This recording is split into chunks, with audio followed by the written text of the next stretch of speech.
Hey guys, it's Penguin here, and welcome back to another gold making video. In today's video, I want to take another look at cooking to showcase how good it is still in 10.0.7. One of the questions that I get most often is if cooking is still good, because I posted a cooking video right at the launch of Dragonflight, and the answer is yes. So we're going to take a look at why I recommend it so much, how much profit you can make, and also the new additions in the latest patch that make it so much better. So without further ado, we're going to dive right in, but if you appreciate the content, leaving a like or even subscribing would be awesome, but here we go. And so to start off, before we even look at items, I really want to explain why I think cooking is so good for really anybody and especially beginners. I have three main reasons, so let's quickly break this down. The first thing, one of the biggest advantages of cooking, is that anybody can pick it up. It is a secondary profession, which means it doesn't take up one of your primary slots. So, for example, you can have tailoring and enchanting while also having cooking. It's very similar to fishing or archaeology. Rest in peace, archaeology. Secondly, it's probably the closest current content profession that we have to pre-Dragonflight gold making. A lot of people don't really like the quality system, a lot of people don't like the profession revamp, and if you're one of those people or you're just looking for a simpler experience, this is the profession for you. Now, it does have some newer features like multi-craft and resourcefulness, but you don't have to worry about quality or any crazy thing like that.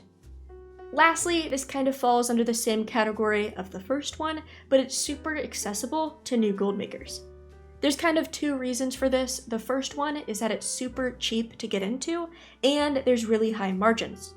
For example, many people may be seeing items that you can make 100 gold per craft, but what people don't see is that you also are spending 700 gold to make that 100. And due to procs, you have to craft a lot of those, and that's super unrealistic for many starting out gold makers. However, in cooking, it's pretty much the opposite. Most items are under 10 gold a piece. For example, an item we're going to be looking at is only 6 gold to craft, but you're bringing in about 8 to 10 gold profit. So not only are you doubling your money, but if you craft 1,000 of those, you're only spending about 6k, and you're going to make 8k profit in return. So that 8k might not look super attractive if you're making a ton of gold, but as a beginner, that is great.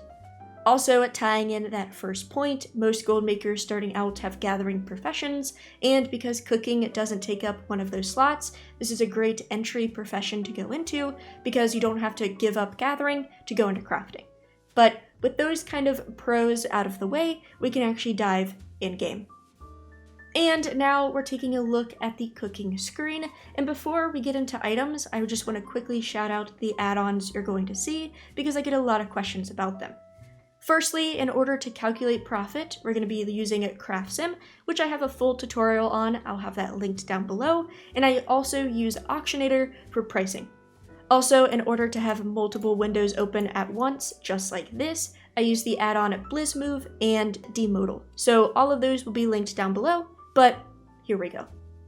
And to just dive in, I really just want to show you guys some items that are making really good profit for me, kind of explain why they're making so much gold, and also how to get to this point.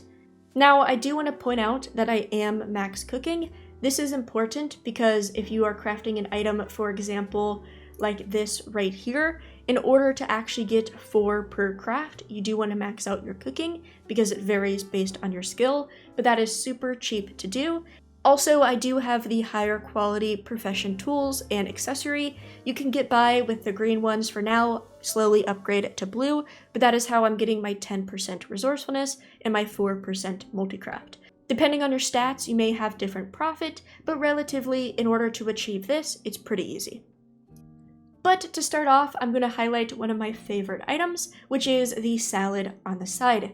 Now, this does require a little bit of reputation, so it might not be available for everybody, but this really shows you the potential profit margins. So real quick, we can just search up our profit right here, and right now I am making about 3.77 gold per craft. Once again, that is not super great. These are probably one of the less profitable ones on this list, but if we quickly close the auction house to actually see our profit to craft. This is only costing us 9 gold to craft.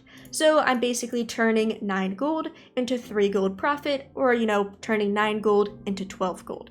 So once again, not the best margin, it's about a 40% margin, but that's still considerably great. If I crafted 1,000 of these, that's going to cost me 9,000 gold, and I'll make about 3,000 gold in return. Moving on to one of my favorite items, we have the snow in a cone. Now before you freak out, I will say that profit right there is false, but we're going to correct it and it's still going to be great. The thing about this recipe is that you do have to pick it up. It's a treasure. I'll have the location on screen. You just need to go to the Azure span, pick it up. Really, really simple. And the weird thing about this item is the snowball. Technically, if you're using Auctionator or TSM, the snowball is a vendor item. So normally it's going to use that vendor item price. However, it's only accessible from a vendor during Winter's Veil. And since it's not December, Winter's Veil is not going on, so you can no longer actually purchase this, so you have to use the auction house price. Now there are other ways to get snowballs through gathering, the Azure span, and even a mount, but if you're crafting, I really don't recommend farming your own materials, so we're going to use the auction house price. This is a little bit of a craft sim tutorial, but if we go over here and hit price overrides, then just look up the item, it's a required reagent snowball, we can type in the price. Right here, yes, technically the cheapest is 3.9, but we're just going to go to 15 gold just in case we buy in bulk, so we can type 15G and hit save.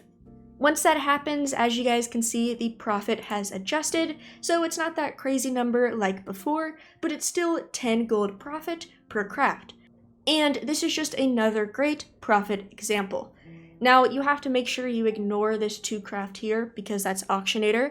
So our actual crafting cost after that overload is 50 gold. So this is a little bit more of a pricey one, but even so, we're making it 10 gold profit, and that is still relatively pretty good margins at about 20%. So a little bit more expensive, but these sell great, and that's some pretty good profit. Moving on, this is one of the new recipes in 10.0.7, so if anybody's watching this video and is like, Penguin, we've already heard this before, this is the new item you really want to pay attention to.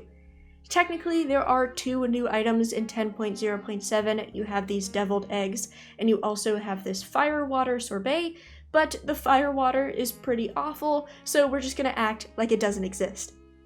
The deviled eggs, however, is really great, and as you can see, our crafting cost is about 13 gold, and we're making about 13 gold profit as well. We have a 95% profit margin, which is unheard of. Now, the one catch of this recipe, the reason why it's so profitable, is that it's in demand, and you have to put in a little bit of effort to actually unlock this recipe. What you're going to have to do is firstly be able to access the Ascara vaults, which is the new vault loot system in patch 10.0.7, and you're going to have to be able to get in there and unlock a specific door.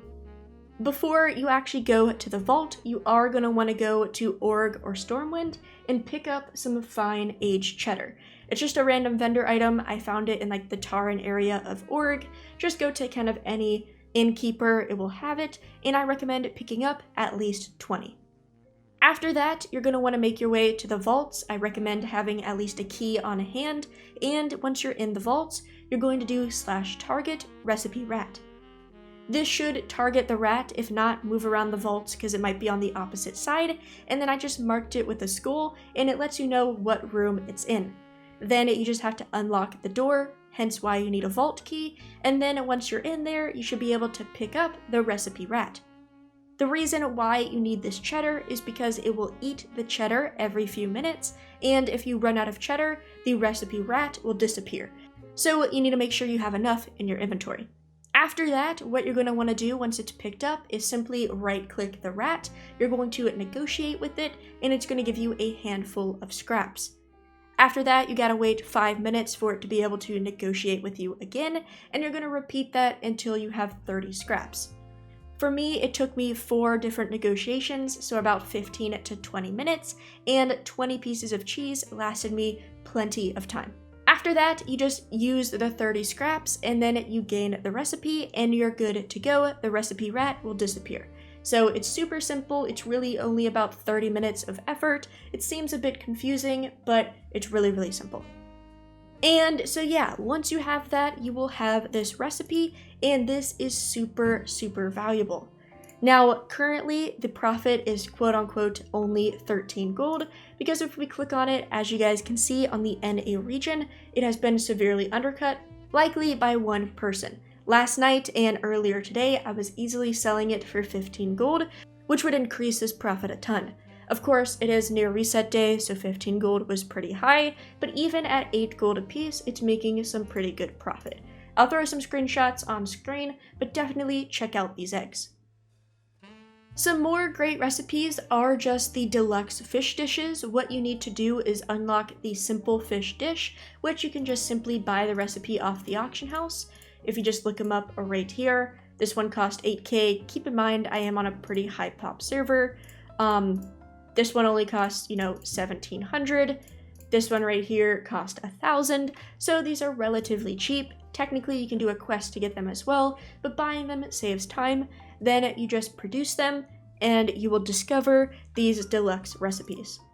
These are off and on with profit, but even so, once again, the same thing applies. Pretty decent margins, and also it's very cheap to produce. So you're only making about 2.7 gold, but also you're only spending about 5.2. Some of these are better than others. We're just cycling through. Right here, this is making almost 5 gold profit. Right here, this one's very, very inflated because revenge has been inflated. So this is not going to last forever, but this just shows that you can kind of steal some deals every once in a while. Moving on, right here, this is bringing in about 5.7. Then lastly, this one's pretty unprofitable at 46 silver. So once again, just keep an eye out, mass produce these, and you're good to go. The last recipe I want to highlight, which keep in mind, this video would be super, super long if I highlighted every single recipe. What I recommend is just getting these add-ons, clicking on something, hitting search, and seeing if it's profitable. Right here, this is a good one to craft, etc. But the last one I want to highlight is this stew. This is another kind of tricky one to get. You just have to go locate an NPC and do /hungry. Very simple, but this is another great one. At first glance, it doesn't seem that great because you're only quote-unquote making 5 gold profit, but you're also only spending about 3 gold to craft it. These do great. I sell a lot of these, and this is a pretty great feast, and also it has less competition just because it's a harder to get recipe. But these are region-wide commodities, so you're going to have to deal with some cancel scanning and competition. But yeah, guys, that is just kind of an update with cooking. I'll throw some screenshots about profit. It is all super great. Now, before I end this video, I do want to highlight one more thing. And a lot of people say, Penguin, cooking is not worth it because of how small the profit is and for the time spent. And I completely understand that, especially if you're kind of a more high-end gold maker, because you're already having enough gold to make the very expensive items. At the beginning of this video, I talked about, spending, 700 gold to make 100 gold profit. And if you have a lot of gold, you can do that. Cooking is really dedicated to those beginner players, people who are just starting gold making or kind of trying to push to their first 100k, their first million, whatever. Cooking can be really great. Now, in terms of crafting times, there are a few things you can do, but at the end of the day, you can just AFK it. For example, I guess I don't really have that many items. Here we go, I can craft these. If I take off my little bit of a speed boost, I need to put down a cooking fire. Here we go. I can AFK for 21 minutes, go make some food, go do whatever, and I can come back to some pretty good profit, but of course that is some pretty low gold per hour. The way to solve this is to get a toy called the Chef's Hat. Very creative with that name. It comes from Northrend or Wrath, and it's pretty easy to get. The best time to get this is during Wrath time walking, which is actually coming up soon due to the 6-week Wrath extravaganza. And what you need to do, I will have a YouTube short linked down below to explain it, but basically you can turn in time walking badges for spice bags, which will give you enough awards to actually get this Chef's Hat. Any character can use it, it's account wide, but if I equip this right here and go back to crafting these items, those 20 minutes has now turned into 5. So this increases your gold per hour drastically, and you can also, if you're watching this later, you can get it out of time walking. It just requires you to do dailies, so it's not locked just to time walking, it's just easier during there. So if you're worried about gold per hour, I highly recommend getting this toy, and also just spend your time AFK. But yeah guys, that is it for today's video. I know this is a little bit of an update video. I've talked about cooking before, but I wanted to highlight that new item and just show you guys that cooking is still relevant. Let me know how you feel about cooking right now in Dragonflight. As always, thank you guys so much for watching, and have a good day.